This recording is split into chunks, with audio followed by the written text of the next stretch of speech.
त्यांचं काम जनहितासाठी करण्यासाठी जी बाधा उत्पन्न होत आहे, संवैधानिक अडचणी उत्पन्न होत आहे, या सर्व अधिकाऱ्यांना राज्यपाल महोदयांनी कायद्याच्या माध्यमातून संविधानाच्या सुधीर मुनगंटीवार बोल रहे हैं। सुधीर मुनगंटीवार महाराष्ट्र के पूर्व वित्त मंत्री है। संरक्षण देण्याची आवश्यकता आहे।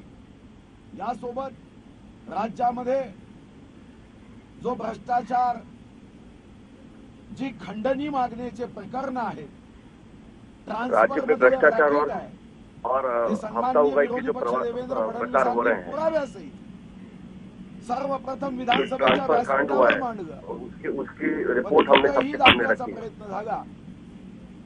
आता आम्ही या संदर्भात महामहिम राज्यपाल महोदयांनी हस्तक्षेप करण्याची आवश्यकता आहे। हमको लगता है कि राज्यपाल को इसमें हस्तक्षेप करना चाहिए। राज्याला वाचवणं गरजेचं आहे, जनतेला न्याय देना बचाना जरूरी है, जनता को न्याय देना जरूरी है, गरजेचं आहे। संविधान का रक्षण करना जरूरी है। प्रशासनाच्या माध्यमातून या साऱ्या संकटात योग्य पद्धतीने राज्य पुढे नेण्यासाठी राज्यपाल महोदयांनी हस्तक्षेप करावा अशी आम्ही विनंती केली। गवर्नर ने इस पूरे मामले पर हस्तक्षेप करने की जरूरत है। माननीय देवेंद्र, इसके लिए हमने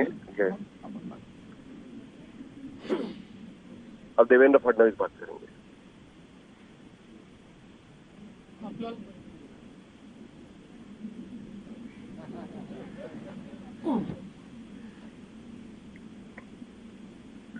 आपल्याला कल्पना आहे की आपको पता है कि ज्या प्रकारच्या घटना जिस प्रकार की घटनाएं बाहर येत आहेत, पिछले कुछ दिनों से बाहर आ रही है, ये चिंताजनक बात है। याच्यामध्ये सर्वाधिक चिंताजनक गोष्ट काही असेल तर या घटनांवर मुख्यमंत्री, इस पे सबसे बड़ी चिंता की बात यह है कि मुख्यमंत्री इस पर चुप है। माननीय मुख्यमंत्री या संदर्भात बोलत नाहीये।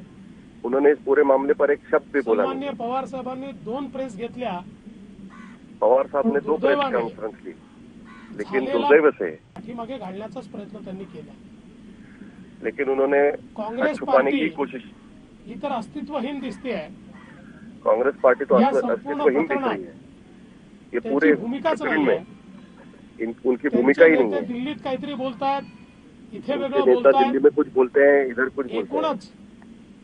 या महाविकास आघाडी सरकार म्हणा का महावसुली आघाडी सरकार म्हणा, महाविकास आघाडी सरकार बोलो या वसुली सरकार बोलो, तो इन्होंने सारी नैतिकता पायाखाली तुडवली आहे, ये पांव के नीचे दबा दी है, सिर्फ सत्ता के लिए। या ठिकाणी हे सगळं काम चाललेलं आहे, त्याच्या सत्ता के लिए सब काम चल रहा है, उसके अलावा कुछ नहीं है। माझा तर काँग्रेसला सवाल आहे की मेरा तो कांग्रेस को सवाल है, त्यांना किती हिस्सा आणि वाटा मिळतो। कांग्रेस ने भी बोलना चाहिए उनको कितना हिस्सा मौन आहे, जिस तरीके का उन्होंने मौन रखा है, हे देखील आता या उनको भी कितना हिस्सा मिल रहा है वो भी आम्हाला उन्होंने समजलं पाहिजे। आणि म्हणूनच आज राज्यपालांना आम्ही भेटून आज राज्यपाल को मिलकर वेगवेगळ्या प्रकारच्या घटना दिलेल्या आहेत, अलग अलग वक्त की घटनाएं रखी है उनके मुख्यमंत्री जर बोलत नसतील, हमारी अपेक्षा है कि अगर मुख्यमंत्री नहीं बोल रहे हैं, म्हणून माननीय राज्यपालांनी संवैधानिक प्रमुख के तौर पर राज्यपाल ने उनको बोलने के लिए मजबूर करना चाहिए। राज्यपाल ने उनसे आवाहन मांगना चाहिए। घटनांचं काय त्यांनी कारवाई केली, इस पूरी घटनाओं पर उन्होंने क्या कार्रवाई की, ये राज्यपाल को उनको कुछ पूछना चाहिए। या सगळ्या गोष्टी या राज्यपाल, ये सारी चीजें राज्यपाल ने उनसे लेना चाहिए मागवावा, याकरता आज आम्ही भेटलोय और उनसे उस पर सवाल पूछना चाहिए। इसके लिए हम उनको मिले हैं।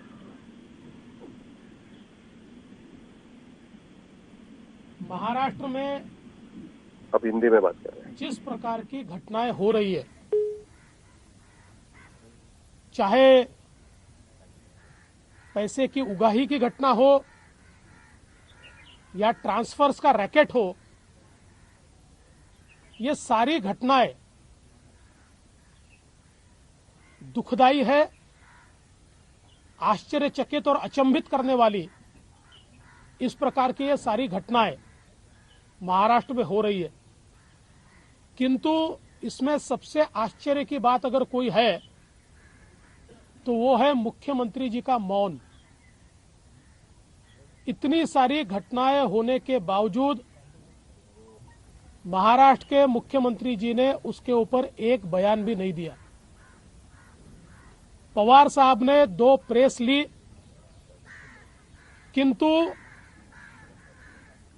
जो मंत्री है उनको केवल बचाने का प्रयास पवार साहब ने किया। पवार साहब ने कहा कि मूल घटना की ओर देखिए, मूल घटना तो देखनी पड़ेगी, पर मूल घटना के आड़े आप भ्रष्टाचार को नहीं छिपा सकते। वो घटना जितनी महत्व की है उतनी ये भी घटना महत्व की है। आइए हम जरूर मानते हैं कि जो मूल घटना है उसका तो पर्दाफाश होना ही चाहिए, और उसके साथ साथ उसको आड़ में लेकर आप ये जो हफ्ता वसूली की घटना है, ट्रांसफर्स का रैकेट है, इसको आप रोक नहीं सकते। उसकी भी जांच होनी चाहिए। और इस सरकार में कहीं पर भी नैतिकता नहीं दिखाई पड़ती, क्योंकि इतना बड़ा रैकेट बाहर आने के बाद जिन्होंने बाहर लाया उन पर तो कार्रवाई की गई, लेकिन जिन्होंने रैकेट किया उनके ऊपर कोई कार्रवाई नहीं है, और कार्रवाई की बात भी नहीं है। उसके ऊपर हम कोई कार्रवाई करेंगे इस प्रकार की चर्चा भी नहीं है।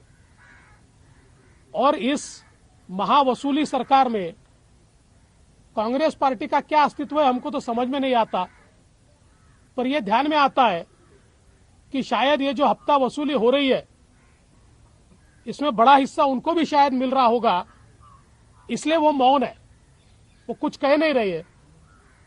और इसलिए हम उनको भी पूछना चाहते हैं कि भाई आप भी बता दीजिए कि आपकी जितनी सत्ता में हिस्सेदारी क्या उतनी हफ्ते में हिस्सेदारी है। कुल मिलाकर इस सरकार ने पूरी तरीके से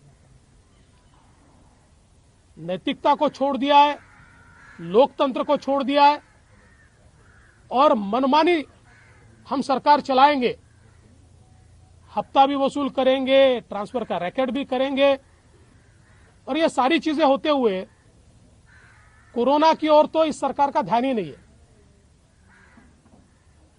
जिस प्रकार से कोरोना की केसेस महाराष्ट्र में बढ़ रही है, देश का एपिसेंटर कोरोना बना है, और मैं समझ नहीं पाता कि महाराष्ट्र में इतना कोरोना क्यों बढ़ रहा है। सरकार इस पर क्या करती है? क्या सरकार ने इस पर उपाय किया है? मुझे लगता है ये भाषण देने की बात नहीं है, एक्ट करने की बात है। और इसलिए राज्यपाल जी को हमने ये कहा है, हमारे सुधीर भाऊ मुनगंटीवार जी ने 100 घटनाएं राज्यपाल जी के ध्यान में लाकर दी है कि जिसमें सरकार ने संवैधानिक जिम्मेवारी का पालन नहीं किया है। और राज्यपाल जी से हमने इतनी ही मांग की है कि चूंकि मुख्यमंत्री भी बोलते नहीं है, सरकार भी ठीक चल नहीं रही है, ऐसे समय कम से कम मुख्यमंत्री जी को आप इसके ऊपर रिपोर्ट मांग। राज्यपाल जी को अधिकार है कि आपने हफ्ता वसूली पर क्या एक्शन लिया, आपने ट्रांसफर रैकेट पर क्या एक्शन लिया, कोरोना के ऊपर आपने क्या एक्शन लिया, ये सारा रिपोर्ट ये मांगा जाए। इस प्रकार का निर्णय माननीय राज्यपाल जी को दिया है। दिल्लीमध्ये जो अहवाल तुम्ही दिला होता त्या अहवालामध्ये काहीही दम नाही की भिजलेली लवंगी फटाका आहे अशा प्रकारची संजय राऊत यांनी केली। राज्यपाल चूंकि बीजेपी के है इसलिए काल जो अहवाल मी दिलेला आहे तो लवंगी फटाका आहे की ॲटम बॉम्ब आहे हे लवकरच लक्षात येईल। एवढे का घाबरले? जर तो लवंगी फटाका होता तर 25 ऑगस्ट पासनं तो दाबून का ठेवला? कोणाचे चेहरे बाहेर येणार होते? हा अहवाल बाहेर आल्यानंतर नेमके कोणाचे चेहरे बाहेर येणार होते, नेमके कोण याच्यामध्ये लिप्त आहेत, आणि म्हणून त्यांना वाचवायला तुम्ही तो दाबून ठेवला, हा माझा प्रश्न आहे। आणि म्हणून लवकरच यातलं सत्य बाहेर येणार। देखिए राजभवन पॉलिटिकल अड्डा बना है। देखिए